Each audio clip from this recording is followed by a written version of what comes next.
ጤና ይስጥልን የከበረ ሰላምታችን በመላው ዓለም ሆናችሁ ቃል ስፖርት ዩቲዩብ ቻናላችንን ለምትከታተሉ ውድ አድማጮቻችን ሁሉ ይድረስ ብለናል። ከእናንተ ከሆነ ቃል ስፖርት ዩቲዩብ ቻናል ለዚህም ሰዓት መርጠን ያሰናዳላችሁን ስፖርታዊ ጥንቅሮች በቅደም ተከተል እንደ ሁልጊዜው እያጋርናችሁ ቆይታ የምናደርግ ይሆናል። እስከ ፕሮግራማችን ፍጻሜ ስትቆዩ ላይክ፣ ሰብስክራይብ፣ ሼር ማድረግ እንዳይረሳ። ትላንታችሁ እንዴት አለፈ? ዛሬስ በየስቴዲየሞቹ ምን እንጠብቅ? ምልከታዎቻችሁን እንደ ሁልጊዜው በቃል ስፖርት ዩቲዩብ ቻናል በሀሳብ መስጫ ሳጥናችን ላይ ልታጋሩን ትችላላችሁ። ውድ ቤተሰቦቻችን በመረጃ ሰዓታችን እንደ ሁልጊዜው እኛ አስቀድመን የሀገር ቤት መረጃዎችን እናካፍላችኋለን። በአውሮፓ የመረጃ ሰዓታችን ዕለታዊ ስፖርታዊ ጥንቅሮቻችን እንደተጠበቁ ናቸው። በላሊጋ ኃያላኖቹን ክለቦች እንመለከታለን። በሪያል ማድሪድ በኩል በሳምንቱ ካለባቸው ትልቅ ጨዋታ ጋር በተያዘና ወቅታዊ ቡድን ዜና እናነሳለን። የባርሴሎናንም በተመለከተ ትልቅ የቡድን ዜናና በጣም አነጋጋሪ ጉዳይ ይዘናል።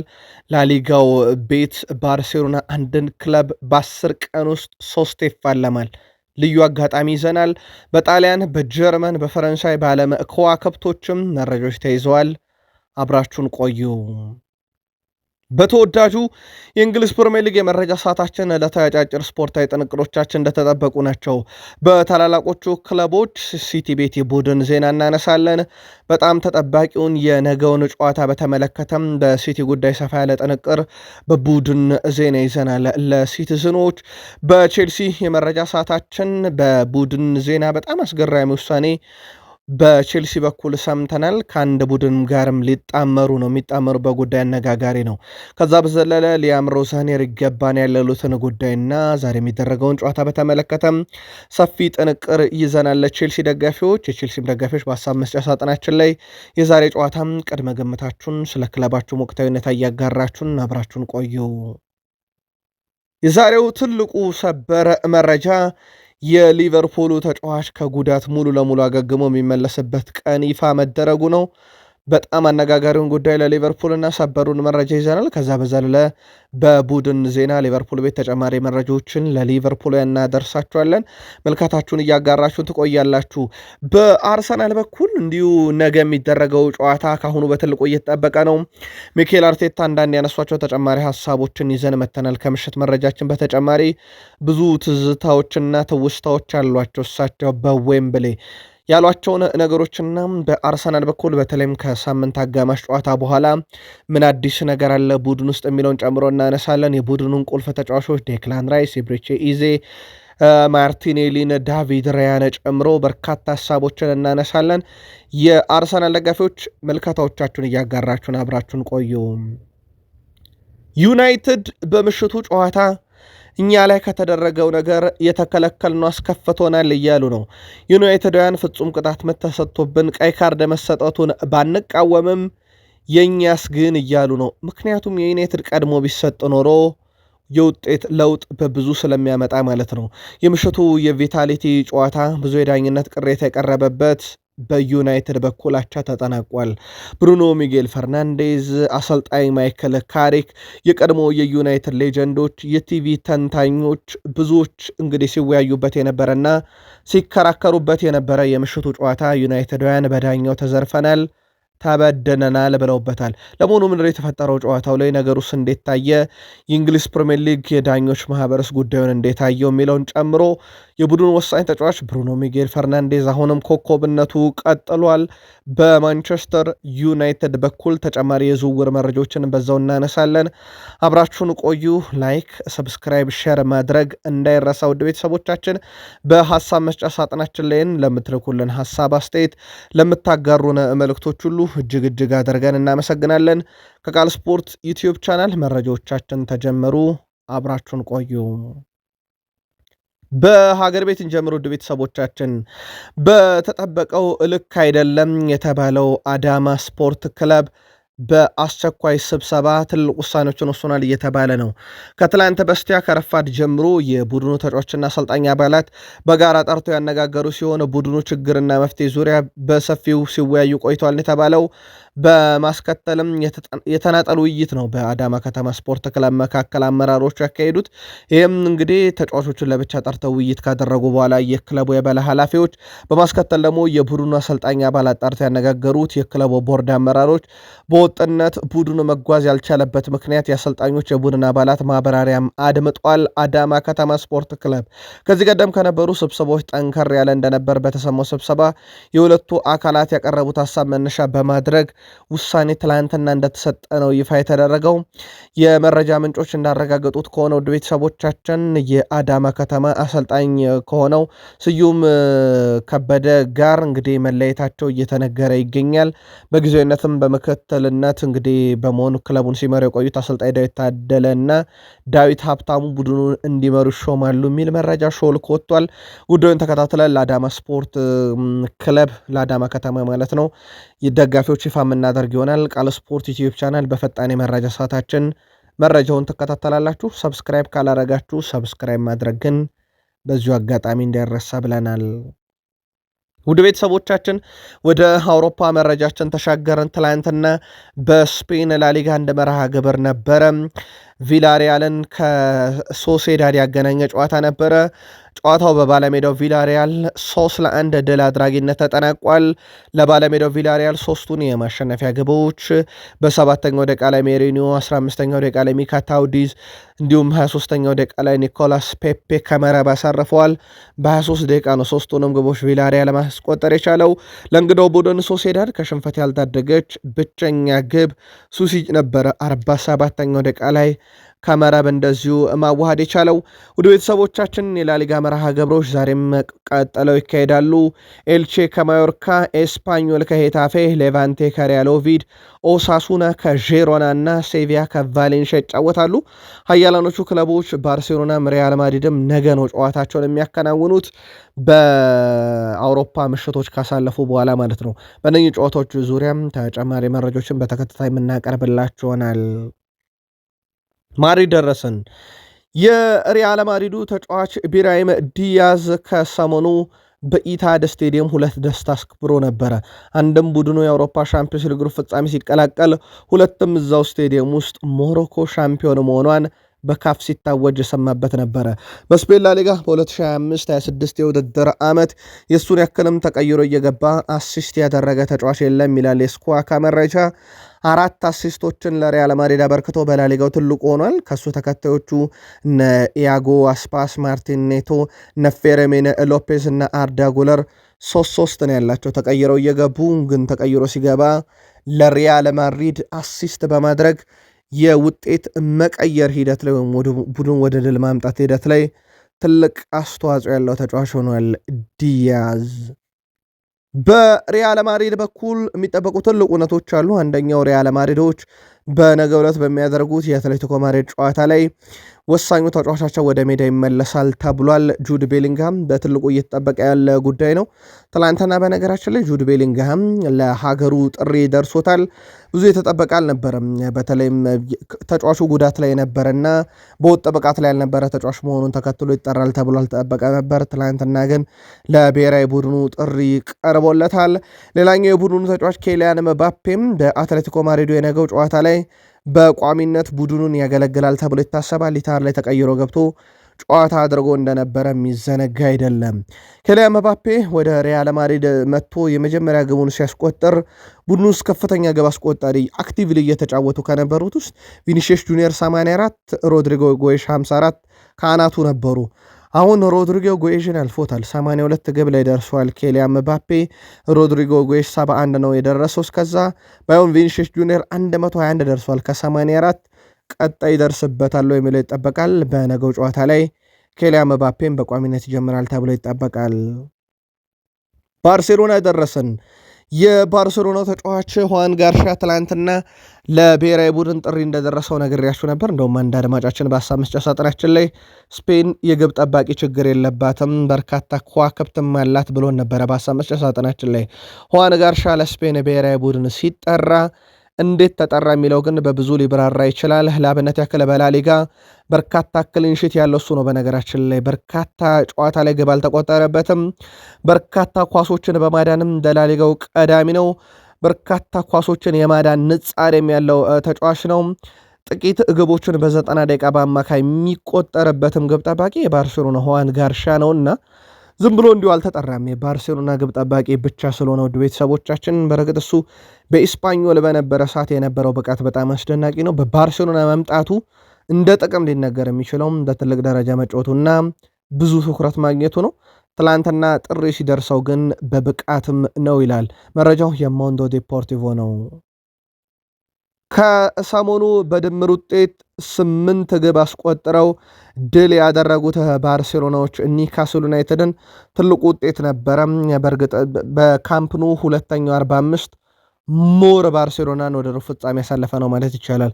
በሴንት ጄምስ ፓርክ ስቴዲየም ከነበረው 90 ደቂቃ እና በካምፕኑ ከነበረው የመጀመሪያ አጋማሽ እንቅስቃሴ አንጻር ውድ ቤተሰቦቻችን፣ በጣም አስገራሚው መረጃ ግን የአሁኑ ባርሴሎና ይሄ ሻምፒዮንስ ሊግ ላይ ኒውካስልን የረታው ባርሴሎና አጠቃላይ ስብስቡ የተገዛው ወጪ የወጣበት 105 ሚሊዮን ዩሮ ነው።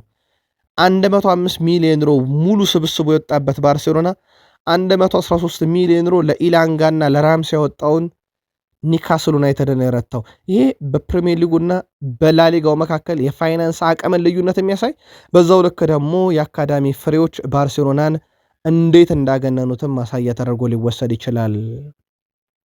በስፔን ላሊጋ አትሌቲኮ ማድሪዱ ተጫዋች አንቷን ግሪዝማን ተቀይሮ እየገባ 6 ጎሎችን በማስቆጠር ቀዳሚ ሆኗል። ብራሂም ዲያዝ በአሲስት ቀዳሚ ነው ብያችሁ ነበረ። በ2025/26 የውድድር ዓመት በላሊጋ የአንቷን ግሪዝማንን ያክል ተቀይሮ እየገባ ግብ ያስቆጠረ አንድም ተጫዋች የለም። ሮቤርት ሌዋንዶስኪ 5 እያለ ይቀጥላል። ግን የሱን የሚስተካከለው የለም። ውድ ቤተሰቦቻችን፣ በዚሁ ግን የአትሌቲኮ ማድሪድን አንድ መረጃ ከባርሴሎና ጋር አያይዘን እናንሳው። ውድ ቤተሰቦቻችን፣ አትሌቲኮ ማድሪድና ባርሴሎና በ10 ቀን ውስጥ 3 ይፋለማሉ። 2 የአውሮፓ ሻምፒዮንስ ሊግ፣ 1 የላሊጋ ጨዋታ ይጠብቃቸዋል። አትሌቲኮ ማድሪድ እንዳጠቃላይ እድለኛ ነው ለማለት ይቸግራሉ። ውድ ቤተሰቦቻችን፣ ቀጣይ 5 ጨዋታ 3ቱ ከባርሴሎና፣ 1 ከሪያል ማድሪድ፣ 1 ከሴቪያ ነው የሚጫወቱት። ይህ በጣም ከባድ የአትሌቲኮ ማድሪድን ጉዞ ከባድ ያደርገዋል። በዛ ላይ ከባርሴሎና ጋር በ10 ቀን 3 የመገናኘታቸውስ ስልችት ያደረጋቸውም የሁለቱን ክለቦች እየተባለ ነው። የባርሳም የአትሌቲኮ ማድሪድ ደጋፊዎች ግን ይህን እውነት እንዴት አያችሁት? መልከታችሁን ጻፉልን። በጣሊያን ሴሪኤ ናፖሊ በጣም ወሳኝ የተባለ ድል አሳክቷል። በጣሊያን ሴሪኤ ኮከቦቹን ሙሉ ለሙሉ ከጉዳት አግኝቶ እያሰለፈ የሚገኘው ናፖሊ ትላንትና ካግላሪን 1-0 በሆነ ውጤት ድል አድርጓል። ስኮት ማክቶሚኔ ገና በሁለተኛው ደቂቃ ላይ ኳስና መረብን አገናኝቶ ነው ጨዋታው 1-0 የተጠናቀቀው። ማክቶሚኔ በውድድር ዓመቱ 7ኛ የሊግ ግቡን አስቆጥሯል። ናፖሊ ነጥቡን 62 ሲያደርስ ካግላሪ ነጥቡ 30 ላይ ቀርቷል። ናፖሊ በቀጣይ ውድድር ዓመት በአውሮፓ ሻምፒዮንስ ሊግ ለመሳተፍ የተቻለውን ሁሉ እያደረገ ነው። ምናልባት የስኩዴቶን ዋንጫ ከኢንተር ይነጥቃሉ የሚለው ግን ጊዜ የሚፈልግ ጉዳይ ይመስላል። ሌላኛው መርሃ ግብር ጄንዋን ከዩዲኒዜ ያገናኘ መርሃ ግብር ነበረ። እንግዳው ቡድን ዩዲኒዜ ትላንትና ጄንዋን በሜዳውና በደጋፊ ፊት 2-0 አሸንፏል። ኤክላንካምፕ 66ኛው ደቂቃ ላይ እንደዚሁም ዴቪስ 96ኛው ደቂቃ ላይ ሁለቱን የዩዲኔዜ የማሸነፊያ ግቦች ከመረብ ማዋሃድ ችለዋል። በጣም ወሳኝ የተባለ ድል ነው በዩዲኔዜም በኩል ትላንትና ከሜዳቸው ውጭ ያገኙት። ውድ ቤተሰቦቻችን፣ የጣሊያን ሴሪኤ መርሃ ግብሮች ዛሬም በ3 ጨዋታዎች እንደዚሁ ቀጥሎ የሚካሄድ ይሆናል። ፓርማ ከክሮሜንሴ፣ ኤስ ሚላን ከቶሪኖ፣ ዩቬንቱስ ከሳሱሎ ዛሬ መርሃ ግብራቸውን የሚያደርጉ ይሆናል። በተለይም ኤስ ሚላን ዛሬ ምሽት 2 ሰዓት ከቶሪኖ የሚያደርገውን ጨዋታ ማሸነፍ ግድ ይለዋል። በተለይም በደረጃ ሰንጠረዥ ሁለተኝነትን ለማስመለስ። በጣሊያን ሴሪ የተወሰኑ አጫጭር ስፖርታዊ ጥንቅሮችን እናካፍላችሁ። በጣሊያን ሴሪ ተቀይሮ እየገቡ በርካታ ገቦችን በማስቆጠር የኢንተር ሚላኑ ኢስፔስቲዮ፣ የኤስ ሚላኑ ክርስቲያን ፖሊሲች እና እንደዚሁም የአታላንታው ክርስቶቪች 3 ገቦችን በማስቆጠር ተቀይረው እየገቡ የጣሊያን ሴሪ የዚህ ዓመት ቀዳሚ ተጫዋቾች ሲሆኑ አሲስትን ከተመለከትን ግን የኢንተር ሚላኑ ፍሬድሪኮ ዲ ማርኮ 4 አሲስቶችን በ2025/26 ተቀይሮ እየገባ በማበርከት ቀዳሚው ተጫዋች መሆን ችሏል። ሌላኛው መረጃችን ኤስ ሚላን ቤት ይወስደናል። ሉካ ሞድሪች ትላንትና ኦፊሻሊ ያሳካትን የባሊዮንዶር ሽልማት በኤስ ሚላን ከተማ በሚላን በሚገኘው በጣም ልዩ ሙዚየም ጣሊያን ውስጥ አስረክቦታል። ከጆቫኒ ራይቫር፣ ከሩድ ጉሌት፣ ከማርኮ ቫን ባስተን፣ ከጆርጅ ዊያ፣ ከአንድሬ ሼፍቼንኮና ከካካ ጎን ተቀምጣለች በባሊዮንዶር ታሪክ ማለት ነው። ዘንድሮ ከ40 ዓመት በላይ ሆነው እግር ኳስን በጥራት እየተጫወቱ ካሉ ተጫዋቾች ውስጥ የኤስ ሚላኑ ሉካ ሞድሪች ይጠቀሳል። በጀርመን ቡንደስሊጋ አንድ መርሃ ግብር ትላንት ተመለከትን። አርቢ ሌይፕዚግን ከሆፈንሄም የሚያገናኘ ጨዋታ ነበረ። አርቢ ሌይፕዚግ 5-0 በሆነ ውጤት ድል አድርጎ ድፍን 3 ነጥብ አሳክቶበታል። ገና በ17ኛው ደቂቃ ላይ ጊውራድ፣ 21ኛው ደቂቃ ላይ እና 30ኛው ደቂቃ ላይ ቡምጋርትነር 2 ግቦችን መልሶ ጊውራድ 44ኛው ደቂቃ ላይ ለቡድኑ 4ኛ ለሱ 2ኛውን ሃርኒች 78ኛው ደቂቃ ላይ 5ቱን ግቦች አስቆጥሯል።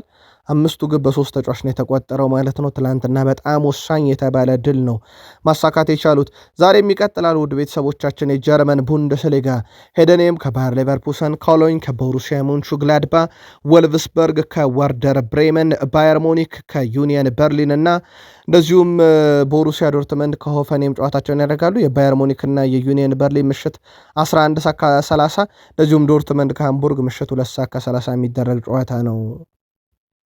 በጀርመን ቡንደስሊጋ ተቀይረው እየገቡ በርካታ አሲስት በማድረግ ደግሞ የቦሩሲያ ዶርትመንዱን ፋቢዮ ሲልቫን የሚስተካከል የለም። 4 አሲስቶችን ተቀይሮ እየገባ ለቡድኑ አበርክቷል። በውጤት ለውጥም ላይ ተሳትፏል ማለት ይቻላል። ከዛ ቀጥሎ የባየር ሙኒክ ኦሊሴ 3 አሲስቶችን ማበርከት ችሏል። በግብ ደረጃ ካየን የሃይደንሄሙ ስቴፋን ሺመር 5 ጎሎችን አስቆጥሯል ተቀይሮ እየገባ። ይሄ በቡንደስሊጋው ቀዳሚ ነው። ሳይድ ኤል ማላ ከኮሎኝ 4 አለው። ቀጣይ በፕሪሚየር ሊግ ክለቦች እንግዲህ ይገኝ ዘንድ በከፍተኛ ሁኔታ ፈላጊዎች አለው የተባለው ተጫዋች ነው። እሱ ደግሞ ተቀይሮ እየገባ 4 ግቦችን በቡንደስሊጋው በዚህ የውድድር ዓመት እንደዚሁ አስመልክቶናል። በፍራንስ ሊጋ ሲጠበቅ የነበረ አንድ ጨዋታ ነበረ። ሌንስ ከአንገርስ የነበረ ጨዋታ ነው። ሌንስ የፍራንስ ሊጋ መሪነትን በጊዜነት ተረክቧል። ውድ ቤተሰቦቻችን ትላንትና ሌንስ 5-1 በሆነ ውጤት ነው አንገርስ ድል ያደረገው። ለሌንስ 5ቱን የማሸነፊያ ግቦች ቱቫን 13ኛው ደቂቃ ላይ፣ ኤድዋርድ 25ኛውና 48ኛው ደቂቃ ላይ 2 ግቦችን፣ ሳንጋሬ 39ኛው ደቂቃ ላይ፣ ኡዳል 72ኛው ደቂቃ ላይ ግቦቹን ሲያግስ ቆጠሩ። በአንገርስ በኩል ማችን ነበረ 62ኛው ደቂቃ ላይ ኳስና መረብን ማገናኘት የቻለው። እንዳልኳችሁ ዛሬ ፓሪስ ሰን ዠርሜን ውጤት እስኪታወቅ ድረስ ሌንስ የፍራንስ ሊግ አን መምራት ጀምሯል። በእርግጥ ባለፈውም ሳምንት መምራት ይችል ነበረ። ፒኤስጂ ጨዋታ ሚስ ስላደረገ ግን ተሸንፈው አመልጧቸው ነበር። ትላንት ግን አሳክተውታል። ዛሬ ይቀጥላል የፍራንስ ሊግ አ ምሽት 1 ሰዓት ቱሉስ ከሎሪየንት፣ ምሽት 3 ሰዓት አውግዠር ከስታደ ብሬስቶስ፣ ምሽት 5 ሰዓት ኒስ ከፓሪስ ሰን ዠርሜን ጨዋታቸውን የሚያከናውን ይሆናል።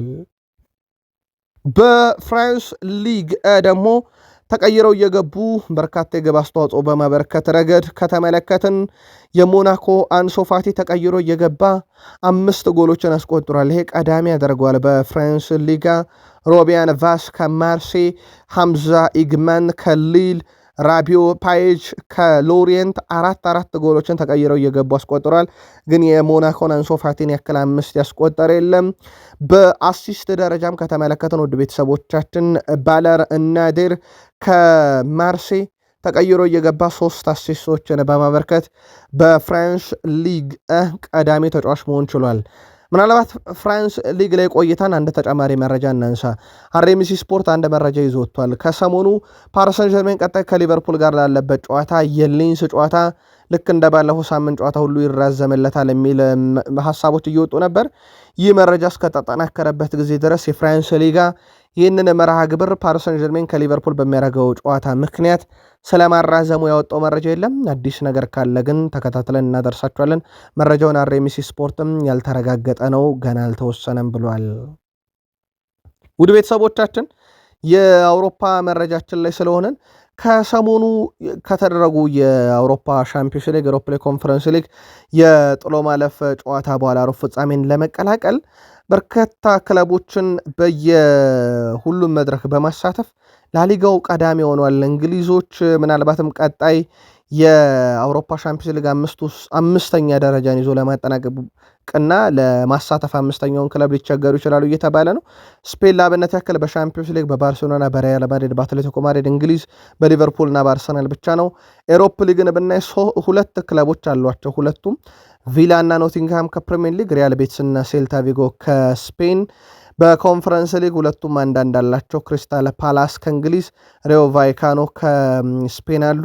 ምናልባት የአውሮፓ ሻምፒዮንስ ሊግ ቁጥራቸው ከፍ ማለት ቀጣይ ለእንግሊዝ ክለቦች ስጋት ሊሆን ይችላል እየተባለ ነው።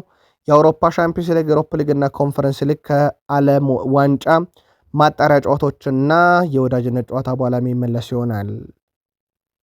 በዚሁ የአውሮፓ ሻምፒዮንስ ሊግ ምሽት ቦዶ ግሊምት በጣም አስገርሞን ነበረ። በዛ ቡድን ውስጥ ደግሞ ዴንማርካዊ ተጫዋች ካስፐር ፍጹም የተለየ ነበር። ከሰሞኑ ባሳየው እንቅስቃሴ በተለይም በአውሮፓ ሻምፒዮንስ ሊግ ቡድኑ ቦዶ ግሊምትን 16 ጥሎ ማለፍ ውስጥ እስከ መጀመሪያው ዙር ጨዋታ 3-0 እስካሸንፉበት ምርጥ ነበረ። እናም ይህ ተጫዋች በቀጣይ ለዴንማርክ ብሔራዊ ቡድን ግልጋሎት ይሰጣል። ለመጀመሪያ ጊዜ ነው በነገራችን ላይ ካስፐር አጥቂው ማለት ነው በዴንማርክ ብሔራዊ ቡድን ጥሪ የቀረበለት። እሱም ይህ ጥሪ ስለደረሰው ደስታውን ገልጾ ሀገሩን ለማገልገል ዝግጁ መሆኑን ተናግሯል። በብራዚል ብሔራዊ ቡድን በቀጣይ ወዳጅነት ጨዋታ ጥሪ ያመለጠው ኔይማር ጁኒየር ከስብስብ ተቀንሷል። ኔይማር ጁኒየር አሁን ደግሞ የተቀነሰው ከራሱ ክለብ ሳንቶስ ነው። ሳንቶስ ከኩራዛሬር ባረጉ ጨዋታ ላይ ነው የተቀነሰው። ምክንያቱ ግን ውድ ቤተሰቦቻችን ጉዳት ለመጠበቅ ነው ተብሏል።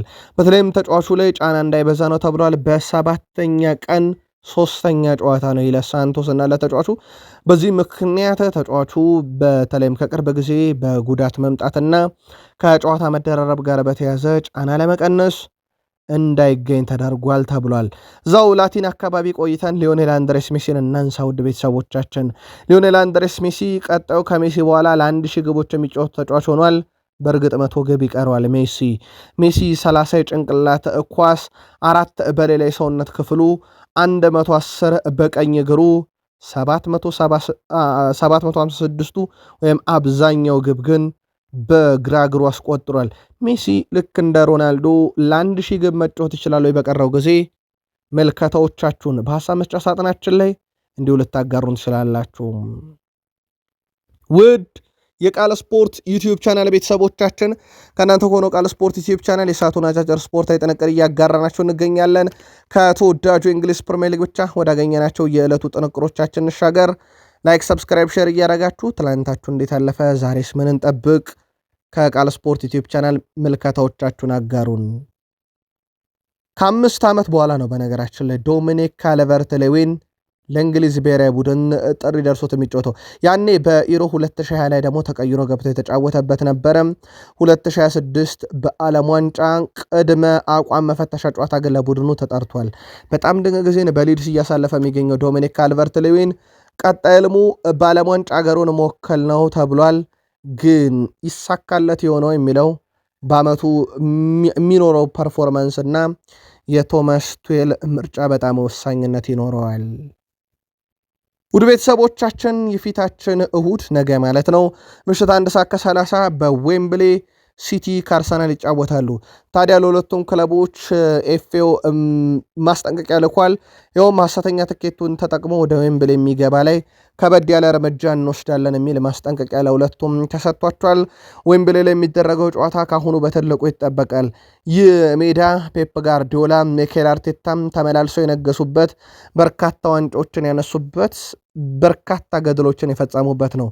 ግን አሁንም አንድ ትልቅ ጥያቄ ይነሳል። ከዋንጫው በላይ ሚዛን የሚደፋው የዋንጫ ጨዋታ ማሸነፍ የሚል ነው የሚሉ ብዙ መከራከሪያዎች እየተነሱ ነው። ምክንያቱም ሁለቱ ክለቦች ከፊታቸው ከሚፋለሙበት ዓላማና ከክለቦቹ ግዝፈት አንጻር ካራባኦ ካፕ በእርግጥ በሚኬል አርቴታ መደርደሪያ ስር የሌለ ዋንጫ እንደሆነ ሲታወቅ፣ ለሲቲ ግን በ4 ተከታታይ ዓመት ያሳኩት ዋንጫ እንደሆነ ይታወቃል። ማቲያስ ኑኔስ በሲቲ በኩል ብቸኛው ፖርቱጋላዊ ተጫዋች ሆኗል ጥሪ የደረሰው። በነገራችን ላይ ቤርናንዶ ሲልቫ፣ ሩበን ዲያዥም የሲቲዎቹ ኮከቦች ከሮቤርቶ ማርቲኔስ ከፖርቱጋል ብሔራዊ ቡድን በቀጣይ ጨዋታ ላይ ጥሪ አልደረሳቸውም። ለሲቲ ጥሩ የሚባለው ዜና ነው። ምንም ጥያቄ የለውም። በቀጥታ ፉክክር ውስጥ ባሉ ሰዓት ላይ ከዋክብቶቻቸው በወዳጅነት ጨዋታ ያውም ለሀገራዊ ጉዳይ ባይሄዱ ምኞታቸው ነበር። ግን ተጫዋቹ ምናልባት ቀጣይ ከዓለም ዋንጫስ ሊቀሩ የሆነው እየተባለ ይገኛል። ምርጫቸው በጣም አነጋጋሪ ሆኗል። ውድ ቤተሰቦቻችን በዚሁ ግን የሲቲን የመረጃን ቀጥልና በካራባኦ ካፕ ላይ ሲቲ 4 ተከታታይ ዓመት ነግሷል ብለናችሁ ነበረ። 2018፣ 2019፣ 2020፣ 2021 ተከታትሎ የነገሰበት መድረክ ነው። ፔፕ ጋርዲዮላም ይህን ጨዋታ ማሸነፍ ቡድኑ በዋንጫ ጉዞ ላይ በተለይም በፕሪሚየር ሊጉ ላይ እና በኤፍኤ ካፑ ላይ ወሳኝ አሻራ ይኖረዋል እያሉ ይገኛሉ። እሳቸው ወደ ለንደን ለመሄድ ጊዜ የለኝም፣ ሚኬል አርቴታም ማንቸስተር መጥቶ እራት ለመብላት ጊዜ የለውም፣ እሱም በ4 ዋንጫ እየተፋለመ ነው፣ እኔም ብዙ የቤት ስራ አለኝ ማለታቸው ይታወቃል። ትላንት ከጨዋታ በፊት በሰጡት ጋዜጣዊ መግለጫ፣ በነገራችን ላይ ለሲቲ ደጋፊዎች እሳቸው የሰጡት ጋዜጣዊ መግለጫ ይህ ብቻ አይደለም፣ በጣም ረጅም ጋዜጣዊ መግለጫ ነው። መከታተል ከፈለጋችሁ ቃል ስፖርት ዩቲዩብ ቻናል አርብ ምሽት ማለትም ትላንት ማርች 20 ላይ የለቀቅነውን የምሽቱን ዜና ተከታተሉት። የቼልሲ ደጋፊዎች ቡድኑ ከማንቸስተር ዩናይትድ ጋር ከሚያደርገው ጨዋታ በፊት ታላቅ ተቃውሞ ጥሪ አቀርበዋል። ይህንን ባለቤቶቹ ላይ ምድር አንቀጥቅጥ ሰልፍ እናረጋለን፣ እንቃወማለን ሲሉ ቼልሲዎች ታዲያ አጋዥና ደጋፊ አላጡም። ስትራስቡርግ ከፈረንሳይ ድረስ ተጓጉዘን እንግሊዝ መታን ተቃውሞ ላይ እንሳተፋለን ብሏል። የፈረንሳዩ ክለብ ስትራስቡርግ ደጋፊዎችም የቼልሲ ተቃውሞ የኛውም ተቃውሞ ነው፣ አፍንጫ ሲመታ ያሉ ይመስላሉ። ምክንያቱም ሁለቱም ክለቦች በአንድ ባለቤት ስር እንዳሉ ይታወቃል። ደጋፊዎቹ የቼልሲ ደጋፊዎች ተቃውሞ ለመቀላቀል ከፈረንሳይ እንግሊዝ ለንደን ይመጣሉ። ምናልባት በዛውም ቼልሲና ዩናይትድ የሚያደርጉትንም ጨዋታ ተመልክተው ይመለሳሉ። ይህ ተቃውሟቸው ሚዛን ደፍቶ ቼልሲ ቤት ለውጥ ያመጣ ይሆን ወይ? በቀጣይ ይጠበቃል። ሊያም ሮዛኒየር እንደ ቼልሲ ያለ ቡድን የአውሮፓ ሻምፒዮንስ ሊግ መሳተፍ አለበት በየዓመቱ እያሉ ይገኛሉ። እሳቸው ዓላማቸውም ያ መሆኑን አረጋግጠዋል። ከዛሬው ጨዋታ በፊት በሰጡት ጋዜጣዊ መግለጫ በቡድናቸው ውስጥ ወቅታዊ ሁኔታ ብዙ ትችት እያስተናገዱ እንደሆነ ይታወቃል። ከሰሞኑ እሳቸው ግን አንድም በቅድመ ውድድር የቡድኑ አካል አለመሆናቸው ነው። ሁለትም አሁን ያለው ስብስብና ከእሳቸው ፍልስፍና ጋር በተያያዘ መከራከሪያ ሲያቀርቡ እንደነበር ይታወቃል። በርካታ ቼልሲውያን ግን የትኛውም ቡድን አሰልጣኝ በቼልሲ ደረጃ ያለን ቡድን በዚህ ደረጃ መያዝ አይጠበቀበትም፣ ማሬስካን ለዚህ ነው ወይ የቀየርናቸው የሚል ተቃውሞ ከሰሞኑ ሲበረታባቸው እንደነበር ይታወቃል። ዛሬ ወደ ሂል ዲክንሰን ስቴዲየም ያቀናሉ ቼልሲዎች። ኤቨርተን ከቼልሲ ምሽት 2:30 ሲል የሚጀምር መርሃ ግብር ነው። ውድ ቤተሰቦቻችን ከዚህ ጋር በተያያዘ ኤቨርተን በዚህ ዓመት 13 ድል 8 አቻ 12 ሽንፈት ሲያስተናግዱ በቼልሲ በኩል 24 ድል 10 አቻ 14 ሽንፈት አስተናግደዋል። ኤቨርተን በመጨረሻ 5 ጨዋታ 2 ድል ብቻ ነው ያለው፣ 3ቱን ተሸንፏል። ተመሳሳይ ነው። ቼልሲም ባለፉት 5 ጨዋታ 3 ተሸንፎ 2 ድል አለው። የቼልሲ አስከፊ ነው ከተባለ የመጨረሻ 3ቱን ጨዋታ 3ቱንም ተሸንፏል።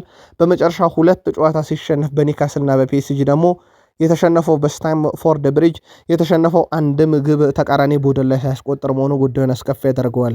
ሁለቱ ክለቦች በእርስ በርስ ግንኙነት ቼልሲ 76 ጊዜ ኤቨርተንን ሲያሸንፍ ኤቨርተን 57 ጊዜ ቼልሲን ረቷል፣ 58 ጊዜ አቻ ወጥቷል። የመጨረሻ 4 ግንኙነት 3ቱን ቼልሲ ድል ሲያደርግ ኤቨርተን 1 ጊዜ አቻ የወጣበት ነው ትልቅ ውጤቱ። ኤቨርተን ባለፉት 4 ጨዋታ ቼልሲ ላይ 1 ግብ አላስቆጠረም። ወደ ቤተሰቦቻችን ምሽቱ 2:30 ሲል የሚጀምረውን ጨዋታ ማን በበላይነት ይወጣል? ቀድመ ገመታችሁን አጋሩን። የዛሬው ሰበር መረጃ ለሊቨርፑል ደጋፊዎች ከሰሞኑ ካደረስናችሁ አንድ ደረጃ ያደገ ነው። ከሰሞኑ ለሊቨርፑል ደጋፊዎች ኢሳክ ወደ ልምምድ መመለሱን በሰበር በፈጣን የመረጃ ሰዓታችን በቃል ስፖርት ዩቲዩብ ቻናል አድረሰናችሁ ነበረ። አሁን ደግሞ የሊቨርፑል የፊቱ ሰር አጥቂ አሌክሳንደር ኢሳክ ወደ ሜዳ ሊመለስ መሆኑን አረጋግጠውላል አሰልጣኝ አርኔ ስሎት። አሌክሳንደር ኢሳክ ሊቨርፑል በቀጣይ ከዓለም አቀፉ ረፍት በኋላ ከፒኤስጂ ጋር በሚደረገው ሻምፒዮንስ ሊግ ጨዋታ ወደ ሜዳ እንደሚመለስ ገልጸዋል። አይሳክ ከብሔራዊ ቡድኖች ጨዋታ በኋላ በሚደረገው የማንቸስተር ሲቲ ጨዋታ ግን ዝግጁ አይሆንም ተብሏል። በቀጣይ 2 ወራት ለቡድኑ ግልጋሎት እንደሚሰጥ ግን አረጋግጣለሁ ያሉት አሰልጣኝ አርኔ ስሎት በወሳኝ ሰዓት ወደ ቡድኑ ተመልሷል እያሉ ነው። በሻምፒዮንስ ሊግ ታዲያ ከፓሪስ ሰን ዠርሜን ጋር በሚደረገው ጨዋታ ኢሳክን ትመለከቱታላችሁ ብለዋል አርኔ ስሎት። ለሊቨርፑላውያን በጣም አስደሳቹ መረጃ ነው። ከዚሁ ጋር በተያያዘ ውድ ቤተሰቦቻችን ጉዳትን መረጃ ካነሳን አሊሰን ቤከር ከብራዚል ብሔራዊ ቡድን ስብስብ ውጭ የሆነው በጉዳት ምክንያት መሆኑ ተረጋግጧል። እናም ተጫዋቹ አሁን ያለበት የጉዳት ሁኔታ ለብራዚል ብሔራዊ ቡድን እንዳይጠራ አድርጎታል ተብሏል። ተጫዋቹ ግን ያለው የጉዳት መጠን እንዳይባባስበት እንጂ አስከፊ አይደለም፣ ለሊቨርፑልም ጨዋታ ሊያደርግ ይችላል እየተባለ ነው። ምናልባት በቡድን ዜና ቀጣይ የሊቨርፑል ተጋጣሚ የሆነው ፒኤስጂ አሰልጣኝ ሉዊስ ኤንሪኬ ወደ ቀጣዩ ዙር ለማለፍ ተወዳጁ ክለብ እኛንን የሚለውን እርግጠኛ አይደለሁም። እንደዚህ ያሉ ጨዋታዎች ውስጥ ተወዳጁ የሚባል ነገር የለም። ሁለቱም ቡድኖች ይፋለማሉ፣ ያሸነፈው ያልፋል ያሉ ሲሆን ባለፈው ሲዝን በአውሮፓ ላይ በጣም ምርጥ ቡድን ነበር፣ እጅግ ከፍ ያለ ደረጃ ነበረው ሊቨርፑል።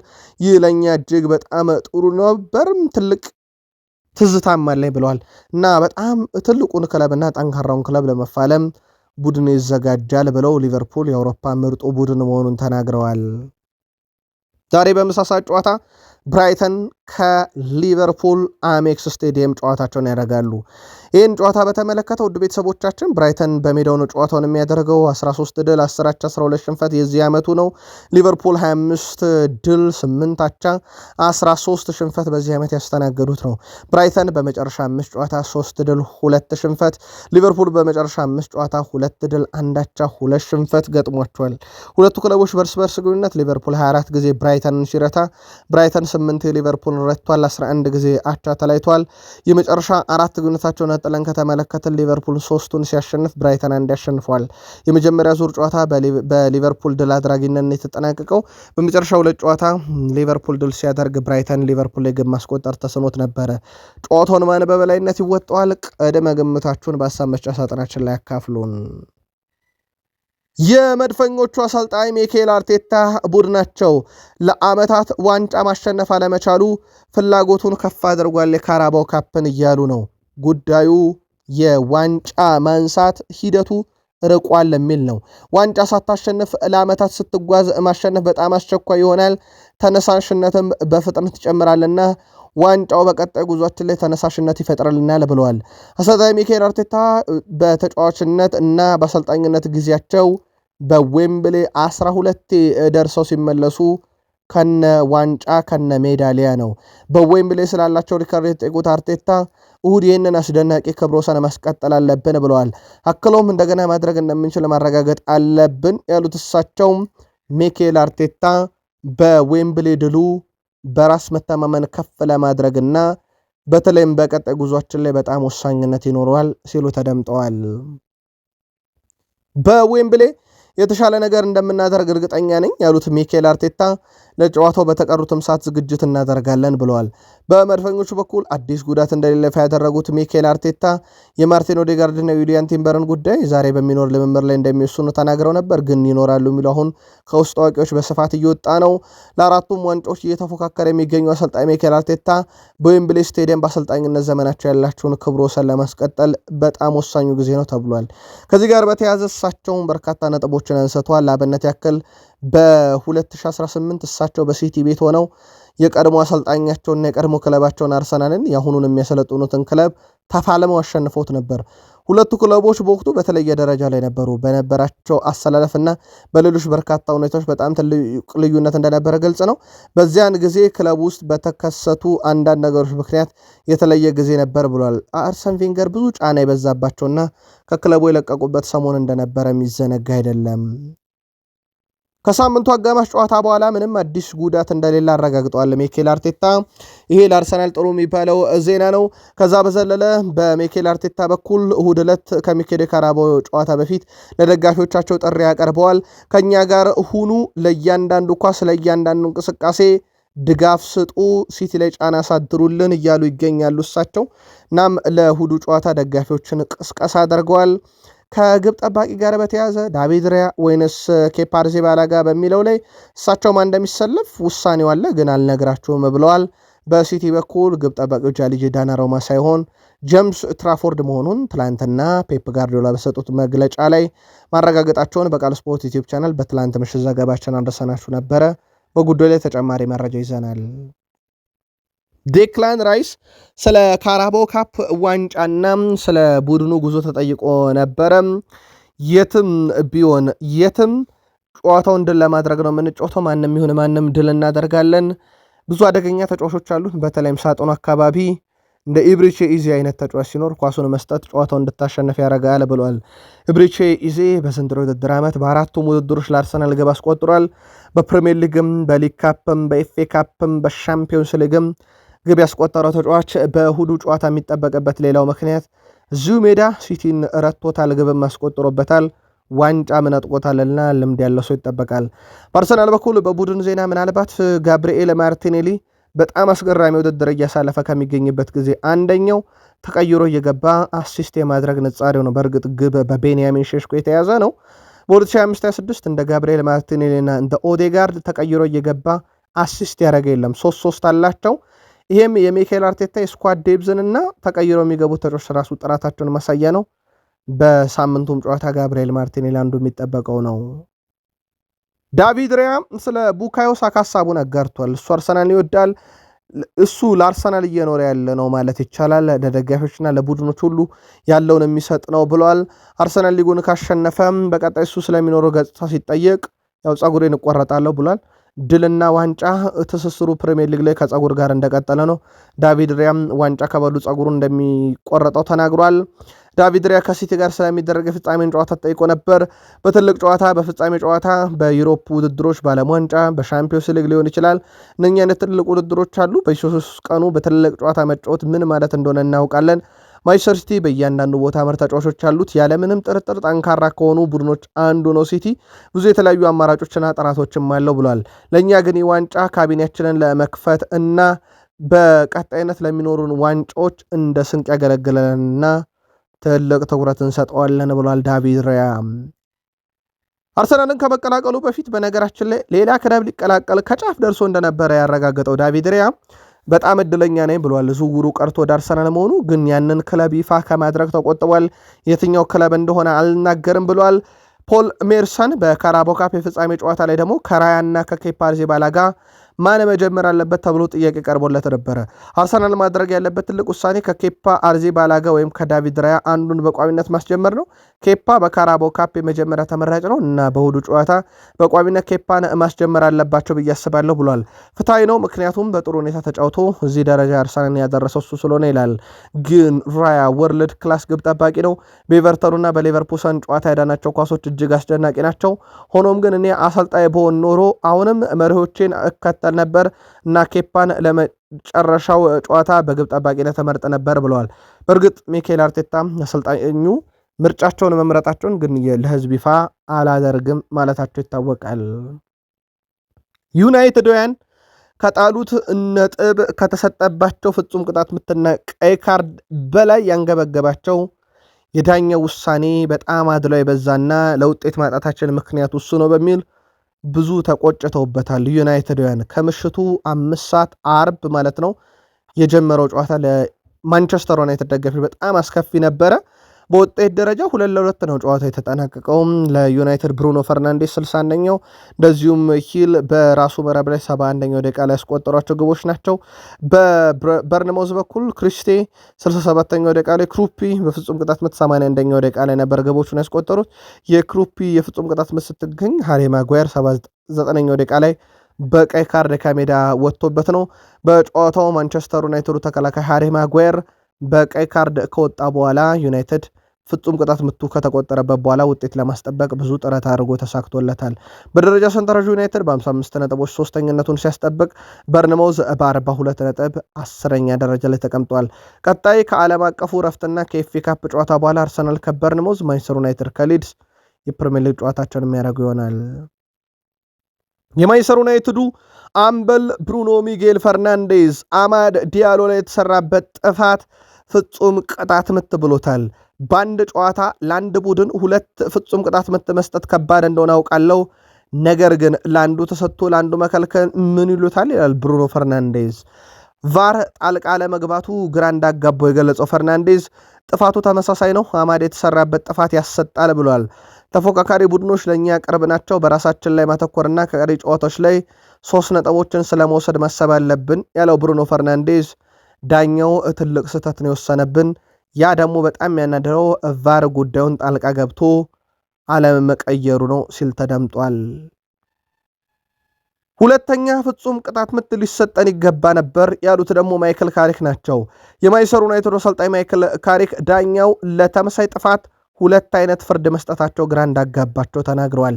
ሁለተኛ ፍጹም ቅጣት ምት ሊሰጠን ይገባ ነበር፣ ጥፋቱ ማጉዌር ከሰራው ጋር ፍጹም ተመሳሳይ ነው ብሏል ማይክል ካሪክ።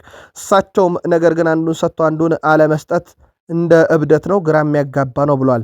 አማድ ያለው ፍጹም ቅጣት መከልከሉ የጨዋታውን ሙሉ መልክ እንደቀየረው ማይክል ካሪክ ተናግሯል። በእርግጥ ምንም ጥያቄ የለውም እሱ አማድ ላይ ተሰርቷል ብለው ዩናይትዶች የሚከራከሩበት ኳስ ነው ሄዶ የተቆጠረባቸውና የውጤት ለውጥ በብዙ ያመጣ ነበረ። ጨዋታው ላይ በተለይ የዩናይትድን መሪነት ወደ 2-0 ከፍ ማድረግ የሚችል ነበረ። ከዚህ ጋር በተያያዘ በተንታኝነት እየሰሩ የነበሩት ሪዮ ፈርዲናንድ እና ዋይኔ ማርኮኒ በዩናይትድ ላይ በተወሰነው ውሳኔ መደንገጣቸውን ተናግረዋል። ሪዮ ፈርዲናንድ አማድ ላይ የተሰራው ጥፋት ተጫዋቹ በሁለት እጁ ነው ጥፋት የሰራበት፣ ግን ፍጹም ቅጣት ምት አልተሰጠም። ከጥቂት ደቂቃ በኋላ ግን ሃሪ ማጓየር ተመሳዩን አይነት ጥፋት አጥፍታል በሚል ፍጹም ቅጣት ምትም ቀይ ካርድም ለዩናይትድ ተሰጥቷል። አስከፊ በጣም ያልጠበቅኩት ውሳኔና የተሳሳተ ብሎታል። ዋይኒ ማርክ ሩኒ አማድ ዲያሎ ጥፋት ተሰርቶበታል፣ ነገር ግን ዳኛው አላየውም። ይልቁንስ ለሃሪ ማጓየር ያንን አይነት ተመሳይ ጥፋት ቀይ ካርድና ፍጹም ቅጣት ምት መስጠቱ አስገርሞኛል ብሏል። ከዚህ ጋር በተያያዘ ውድ ቤተሰቦቻችን የእንግሊዝ ፕሪሚየር ሊግ የዳኞች ማህበር ጉዳዩን እንዴት ያየዋል በሚል ማጣራት እያደረግን ነበረ። በርካታ መረጃዎች እየወጡ ነው። በተለይም በርንማውዝ ያቻነቷን ግብ ከማስቆጠሩ በፊት ማንቸስተር ዩናይትድ አማድ ላይ በተሰራው ጥፋት ፍጹም ቅጣት ክልል ውስጥ ማለት ነው የዕለቱ ዳኛ በቫር ታግዘው ውሳኔው እንደጸደቀ ፕሪሚየር ሊጉ አረጋግጧል። በተለይም አማድ ጋር በተያዘ በሁለት ተጫዋች መካከል የነበረው ንክኪ ለፍጹም ቅጣት ምት የሚያበቃ አይደለም የሚል ነውና እንግዲህ የፕሪሚየር ሊጉ ባለስልጣናት ቫርም ጣልቃ ገብቷል እያሉ ነው። ጉዳዩን ተከታተለን የምንመለስበት ይሆናል። ከዚሁ ጋር በተያያዘ ሃሪ ማጓየር እድለኛ አይደለም። ውድ ቤተሰቦቻችን ሃሪ ማጓየር ከእንግሊዝ ብሔራዊ ቡድን ጥሪ በደረሰው በሰዓታት ውስጥ ነው ቀይ ካርድ የተመለከተው። በተለይም ከ2004 በኋላ ለመጀመሪያ ጊዜ ነበረ ጥሪ የደረሰው ሃሪ ማጓየር። ከዛ ጥሪ በደረሰው በሰዓታት ልዩነት በቀይ ካርድ ወጥቷል። ምናልባት ለዩናይትድ ደጋፊዎች የውሳኔዎቹ አማድ ላይ ተፈሰጠው የተከለከለው ፍጹም ቅጣት ምት ከዛ ሃሪ ማጓየር ላይ የተሰጠውና የቀይ ካርዱን ዙሪያ የግል መልከታችሁን ላኩልን። ብሩኖ ፈርናንዴዝ 9ኛው ተጫዋች ሆኗል በፕሪሚየር ሊግ በርካታ ፍጹም ቅጣት ምት በማስቆጠር 26። እስካሁን የአለን ሼረር በጣም ሩቅ ነው፣ 56 ፍጹም ቅጣት ምቶችን አስቆጥሯል። እዛ ላይ መድረስ የሚቸግር ይመስላል። ብሩኖ ፈርናንዴዝ ባለፉት 4 ጨዋታ በጣም አስደናቂ ጉዞ ላይ ይገኛል። ወደ ቤተሰቦቻችን 6 የግብ አስተዋጽኦ አለው፣ 2 ግብና 4 አሲስት አለው። ፓላስ ላይ ግብና አሲስት፣ ቪላ ላይ ግብና አሲስት፣ ከዛ ኒካስል ላይ አሲስት፣ በርንማውዝ ላይ ደግሞ ግብ አለው። በእርግጥ አሲስት የሆነለት ነበር ሃሪ ማጓየር ኳሷን ነክቷት ቢሆን ኖሮ በራስ ላይ የተቆጠረች ግብ ስለሆነች ነው። ባለፉት 4 ጨዋታ 6ኛ የግብ አስተዋጽኦ ላይ መድረስ የቻለበት ነበረ። በብሩኖ ሚጌል ፈርናንዴዝ በኩል ብሩኖ ፈርናንዴዝ ማንቸስተር ዩናይትድ 4 ውስጥ መግባት ስለመቻሉም ተጠይቆ በሚቀጥለው ጨዋታ ያጣነውን 3 ነጥብ ማግኘት አለብን፣ ያ ብቻ ነው ተስፋችን። የእንግሊዝ ፕሪሚየር ሊግ በጣም ከባድ ስለሆነ እያንዳንዱን ጨዋታ ድል ማድረግ ይጠበቅብናል ሲልም ሀሳቡን አጋርቷል። ብሩኖ ፈርናንዴዝ በትላንትናው ጨዋታ ላይ እንግዲህ በሜዳው 3 የግብ ዕድሎችን መፍጠር የቻለ ተጫዋች ነበረ። በውድድር ዓመቱም 11 ጎል፣ 17 አሲስት፣ 28ኛ የግብ አስተዋጽኦ ላይ መድረስ የቻለበት ነው። ብሩኖ ፈርናንዴዝ 137 የግብ ተሳትፎን በፕሪሚየር ሊጉ በመድረስ ሃዛርድን በአንድ እንደዚሁ ልቆት የሚገኝበትን ቁጥር ትላንትና ማስመዝገብ የቻለበት ነበረ። ብሩኖ ፈርናንዴዝ ወደ ዩናይትድ ከመጣበት ጊዜ ጀምሮ ብናይ በጥር 2020 ላይ ከመጣ በኋላ 7 አሲስት ነበረው። 2021-22 ላይ በአመቱ 12 አሲስት፣ 2021-22 ላይ 6፣ 2022-23 8፣ 2023-24 8፣ አምና 2024-25 10፣ ዘንድሮ ግን 16 ደርሷልና ዩናይትድ ከመጣ በኋላ ብሩኖ ትልቁን 17 ደርሷልና ትልቁን የአሲስት መጠን በዚህ ዓመት እያስመዘገበ ይገኛል። ትላንትና 17ኛ አሲስቱን ነው በፕሪሚየር ሊጉ ማበርከት የቻለው። ሃሪ ማጓየር በመጀመሪያ ለሰጣችሁኝ ድጋፍ አመሰግናለሁ። በውሳኔው ማዘኔ መግለጽ ወዳለው እንደ እውነት ንክኪው ለዛ የሚያደርስ መስሎ አልታየኝም፣ በፍጹም አይደለም ብሏል። ግን እንዲህ ያሉ አጋጣሚዎች ቅጽበታዊ ናቸው እና ነገሮች ወዳልታሰበ አቅጣጫ ያመራሉ። ከሰከንዶች በፊት አማድ ዲያሎ ላይ የተሰራው ጥፋት በዝምታ ታልፎ እኛ ውስጥ እኔን በዛች ተመሳይ ጥፋት ቀይ ካርድና ፍጹም ቅጣት ምቶ ግን አሳዝኖኛል ሲል ተደምጧል። ለማንኛውም ከሀገራት ጨዋታ መልስ እንገናኝ። አመሰግናለሁ ለድጋፋችሁም ብሏል ሃሪ ማጓየር። በርንሞዞች በ19 ዓመቱ ድንቅ ተጫዋች ክሩፒ አማካኝነት ግብ አግኝተው ነበረ ያለመሸነፍ ጉዞጋሴያቸውን 11 ያደረሱት። ማንቸስተር ዩናይትዶች ካደረጓቸው ያለፉት 19 ጨዋታ የተሸነፉት በሁለት አጋጣሚ ብቻ ነው። 10 አሸንፈው 7 አቻ ወጥተዋል። በማይክል ካሪክ ስር ቡድኑ ከተሻሻለባቸው ነገሮች አንዱ ተከታታይ ሽንፈቶችን ማስቀረት ነው። ከካሪክ መምጣት በኋላም የትኛውም ቡድን ዩናይትድን ያህል ነጥብ አልሰበሰበም። አሁንም ዩናይትድ 23 ነጥቦችን ሰብስቧል። አርሰናል 22፣ ሲቲ 18 ነጥቦችን ይዘው ተከታዩን ደረጃ ይዘዋል። በዛው የበርንማውዝን መረጃ ስላነሳን የበርንማውዝ አሰልጣኝ አንዲ ኢሮላ ስማቸው ከማንቸስተር ዩናይትድ ጋር ሲያያዝ እንደነበረ ይታወቃል። በተለይም ካሪክ የአሰልጣኝነት መንበረ ስልጣኑ አይገባውም ብለው የሚከራከሩ ሰዎች እንደ እጩ ከሚያነሷቸው ስሞች ውስጥ አንደኛው ነው። በእርግጥ አንዲ ኢሮላ በዚህ ሰዓት ላይ ሌላም ክለብ ውስጥ ታይተዋል።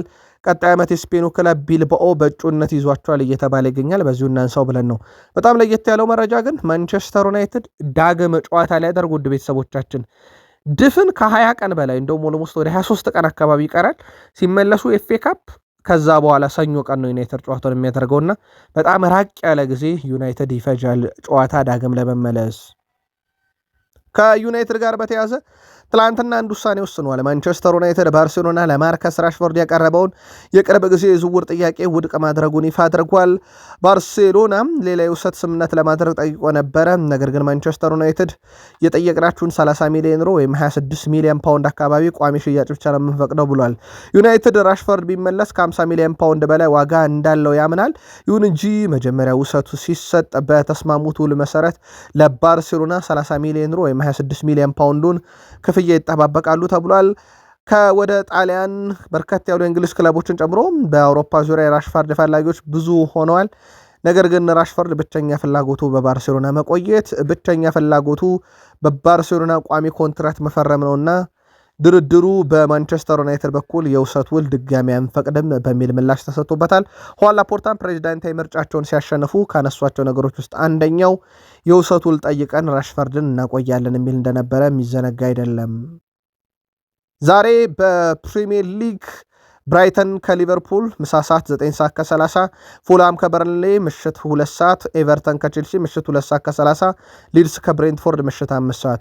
በጣሊያን ሴሪ ፓርማ ከክሮሜንሴ፣ ኤስ ሚላን ከቶሪኖ፣ ዩቬንቱስ ከሳሱሎ። በጀርመን ቡንደስሊጋ ባየር ሙኒክ ከዩኒየን በርሊን፣ ኮሎኝ ከሞንችግላድባ፣ ሃይደኔም ከባየር ሌቨርኩሰን፣ ወልፍስበርግ ከቨርደር ብሬመን፣ ዶርትመንድ ከሃምቡርግ። በፍራንስ ሊጋ ቱሉስ ከሎሪየንት፣ ኦግዠር ከብሪስት፣ ኒስ ከፒኤስጂ። በስፔን ላሊጋ ኤልቼ ከማዮርካ፣ ኤስፓኞል ከሄታፌ፣ ቫሌንሺያ ሌቫንቴ ከኦቪድ፣ ኦሳሱና ከዤሮና፣ ሴቪያ ከቫሌንሻ ይጫወታሉ። ለምደግፏቸው ክለቦች መልካም እድል እንዲገጥማቸው ከቃል ስፖርት ዩቲዩብ ቻናል ተመኝተን ላይክ ስላረጋችሁም ሰብስክራይብ ስላረጋችሁም ስላበረታታችሁንም አመስጋኞች ነን። የአሁኑን ጥንቅር እዚህ ጋር ቋጨን። ሰናይ ቀን